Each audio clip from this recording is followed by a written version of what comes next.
High guys, welcome again.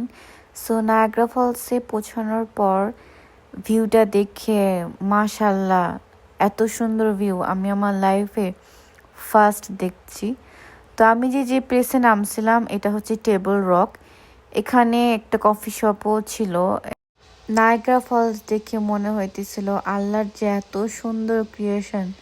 এরপর এখান থেকে আমি ক্রুজে যাব, যেটা আপনারা দেখতে পারতেছেন ওখানে।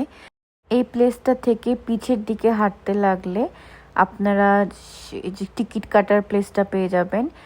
এখানে বড় হোয়াইট টেন্ট, এখানে টিকিট কাটা যায়। ওই যে ওখানে লেখা আছে boat tickets. So per person টিকিটের প্রাইস পড়ছিল $46 এবং টিকিট কাটার পর এখানে আপনারা পিকচার উঠাইতে পারবেন এবং তাদের কাছ থেকে পিকচার নিতে পারবেন। একটা তারা টিকিট দেবে যার মাধ্যমে পিকচারটা নেওয়া যাবে। এই তো আমরা সেই জায়গায় পৌঁছে গেলাম এবং এখানে তারা অনেক দূরই মোটামুটি হাঁটতে হয়। অ্যান্ড যেহেতু উইকেন্ড পড়ছিল, সো অনেক মানুষ ছিল এবং এর মাঝখানে একটা কফি শপও আছে যেখানে সবাই কফি খাইতেছিল। সো এই তো টিকিট স্ক্যান করে নিলাম। তো এখন আমাদেরকে সেখানে যাওয়ার পালা। সো সেখানে যাইতে লাগলে সবাইকে একটা করে দেওয়া হচ্ছিল, কারণ ওটা অনেক ক্লোজে নিয়ে যায়। সো আপনারা সামনে দেখতে পারবেন। তো এই যে এখানে রেড কালারের রেনকোট দেখা যায়। সো এই পাশে মানে ক্যানাডিয়ানদের জন্য রেড রেনকোট, আর যারা ইউএসএ থেকে তারা হচ্ছে ব্লু রেইনকোট।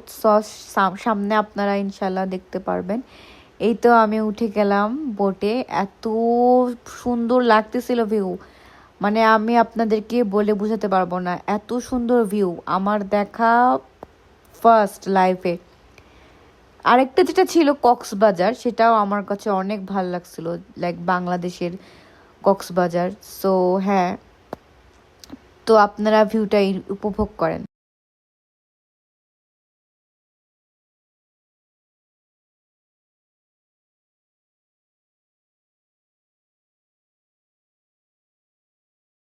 পাশে ইউএসের বোট ছিল এবং তাদেরকে আমরা হাই করতেছিলাম। তারাও আমাদেরকে হাই মানে হাত নাড়াইতেছিল। সো এত ক্লোজে গেছিলাম এবং মনে হইতেছিল তাকাইতে পাচ্ছিলাম না, এত ক্লোজ ছিল। সো অনেক সুন্দর ভিউ ছিল, আমার দেখা বেস্ট ভিউ। এই তো মোটামুটি 20 মিনিটের মতো তারা সেখানে স্টে করছিল, সব মিলায় লাগছিল। তো এই তো আমরা পৌঁছে গেলাম।